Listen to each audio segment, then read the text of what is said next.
Hi friends, നമസ്കാരം. ഏതൊരു മനുഷ്യനും ആഗ്രഹിക്കുന്നത് എപ്പോഴും സന്തോഷമായിട്ടിരിക്കണം, ഹാപ്പി ആയിട്ടിരിക്കണം, അങ്ങനെയൊക്കെയാണല്ലോ.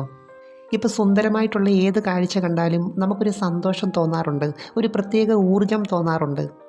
എന്ന് വെച്ചാൽ സുന്ദരമായിട്ടുള്ളൊരു വീട് കാണുമ്പോൾ, വാഹനം കാണുമ്പോൾ, പൂക്കൾ കാണുമ്പോൾ, അല്ലെങ്കിൽ ഭക്ഷണം കാണുമ്പോൾ, അല്ലെങ്കിൽ ആരോഗ്യ സൗന്ദര്യമുള്ള ചില വ്യക്തികളെ കാണുമ്പോൾ നമുക്കൊരു പ്രത്യേക സന്തോഷവും ഉന്മേഷവും ഒക്കെ തോന്നാറുണ്ട്.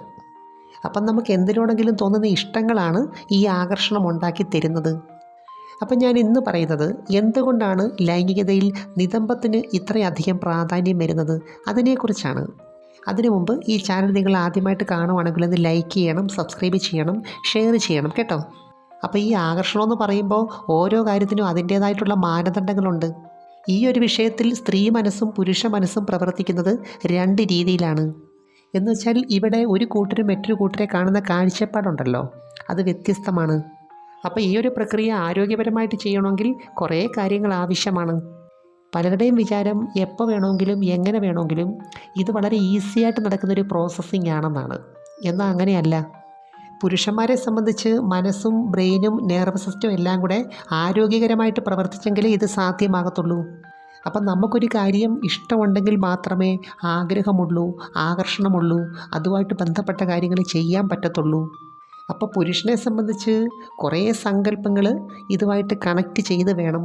അപ്പോൾ ഇതിൻ്റെ രൂപമായിട്ടൊക്കെ ബന്ധപ്പെട്ട് അവൻ്റെ മനസ്സിൽ കുറേ സങ്കല്പങ്ങളുണ്ട്. തന്നെയല്ല, കുറേ ഫാൻറ്റസികൾ ഇതിനെ ബേസ് ചെയ്തിട്ടുണ്ട്.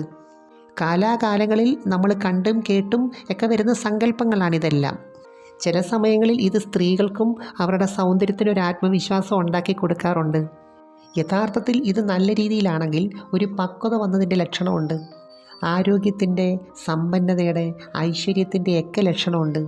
തന്നെയല്ല, ഏത് വസ്ത്രത്തിലും ആകർഷണം കൂട്ടുന്നത് ഈ ഒരു കാര്യമാണ്. അപ്പോൾ ഏതൊരു വ്യക്തിക്കും ഒരു കാര്യം കൂടുതലായിട്ട് ഇഷ്ടപ്പെടണമെങ്കിൽ സാഹചര്യത്തിന് വളരെയേറെ പ്രാധാന്യമുണ്ട്. ആരോഗ്യപരമായ സാഹചര്യം, സാമ്പത്തികപരമായ സാഹചര്യം, ചുറ്റുപാടുമായിട്ട് ബന്ധപ്പെട്ട സാഹചര്യം, ഇതൊക്കെ ഒരു വ്യക്തിയെ സംബന്ധിച്ച് വളരെ പ്രധാനമാണ്. ഞാൻ പറഞ്ഞു വരുന്നത് നമ്മുടെ സങ്കല്പങ്ങളും ഇഷ്ടങ്ങളുമൊക്കെ സാഹചര്യവുമായിട്ട് ബന്ധപ്പെട്ട് കിടക്കുന്ന ഒന്നാണ്. അത് തന്നെയല്ല, ഇത് വളരെ വ്യക്തിപരവുമാണ്. ഇതുമായിട്ട് ബന്ധപ്പെട്ട് നമുക്ക് എന്ത് കാര്യങ്ങൾ വേണമെങ്കിലും സങ്കല്പിക്കാം. പക്ഷേ അത് സങ്കല്പം മാത്രമായിരിക്കണം. ഇപ്പോൾ സുന്ദരിയായിട്ടുള്ളൊരു സ്ത്രീയെ സങ്കല്പിക്കാൻ പറഞ്ഞാൽ ഏത് രൂപത്തിലുള്ള ഒരു സ്ത്രീയായിരിക്കും നിങ്ങൾ സങ്കല്പിക്കുന്നത്? അതുപോലെ സുന്ദരനായിട്ടുള്ള പുരുഷനെ സങ്കല്പിക്കാൻ പറഞ്ഞാൽ ഏത് രൂപത്തിലുള്ള ഒരാളെ ആയിരിക്കും സങ്കല്പിക്കുന്നത്? അപ്പോൾ ഇവിടെ സ്ത്രീയുടെയും പുരുഷൻ്റെയൊക്കെ മനസ്സിൽ കടന്നു വരുന്നത് വ്യത്യസ്തമായ രൂപങ്ങളായിരിക്കും. പുരുഷനോട് ആകർഷണം തോന്നുന്നത് ഒരുപക്ഷെ ചില കഴിവുകൾ കണ്ടിട്ടാണ്. എന്നാൽ സ്ത്രീയോടുള്ള ആകർഷണത്തിൽ രൂപത്തിന് വളരെയേറെ പ്രാധാന്യമുണ്ട്. ഒരു കാര്യം പറയട്ടെ, മുഖത്തിന് വലിയ സൗന്ദര്യമില്ലെങ്കിലും ഈ ഒരു കാര്യത്തിന് നല്ല ഷേപ്പ് ഉണ്ടെങ്കിൽ വളരെ ആകർഷണം തോന്നാറുണ്ട്. അതുപോലെ തന്നെ ആരോഗ്യമുള്ള പക്വതയുടെ ഒരു സ്ത്രൈണഭാവം ഉണ്ടല്ലോ, സ്ത്രീയിൽ കണ്ടെത്താൻ പുരുഷനെ ഇത് വളരെയേറെ സഹായിക്കുന്നുണ്ട്. അപ്പോൾ ഇതിനോട് ഒരു പ്രത്യേക രീതിയിലുള്ള ഇഷ്ടം തോന്നാൻ പുരുഷന് കാരണം അതുമായിട്ട് ബന്ധപ്പെട്ട സങ്കല്പങ്ങളാണ്. ആരോഗ്യമുള്ള പുരുഷനെ സംബന്ധിച്ച് ഈ സങ്കല്പങ്ങളൊക്കെ അത്യാവശ്യമാണ്. യഥാർത്ഥത്തിൽ സങ്കല്പവും യാഥാർത്ഥ്യവും രണ്ടും രണ്ടാണ് കേട്ടോ. അതുകൊണ്ട് തന്നെ ഇതുമായിട്ട് ബന്ധപ്പെട്ട് നമ്മൾ ആരെയും ബുദ്ധിമുട്ടിക്കാൻ പാടില്ല.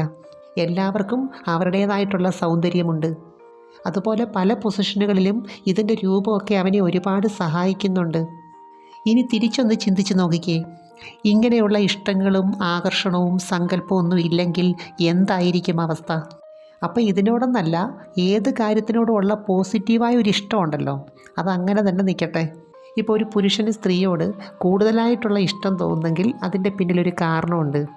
എന്ന് വെച്ചാൽ അവൻ്റെ സങ്കല്പമായിട്ട് ബന്ധപ്പെട്ടിട്ടുള്ള എന്തോ ഒരു കാര്യം കുറച്ച് കൂടുതലായിട്ട് ഇവരിലുണ്ട്. അപ്പോൾ ഇവിടെ വേറൊരു കാര്യവും പറയണം. ഈ ഇഷ്ടമെന്ന് പറയുമ്പം ഏത് കാര്യം എടുത്താലും രണ്ട് രീതിയിലുണ്ട്. ഒന്ന് സാധാരണ രീതിയിലുള്ള ഇഷ്ടം, മറ്റൊന്ന് തീവ്രമായ ഇഷ്ടം. അപ്പോൾ ഈ സാധാരണ ഇഷ്ടവും തീവ്രമായ ഇഷ്ടവും രണ്ടും രണ്ടാണ്.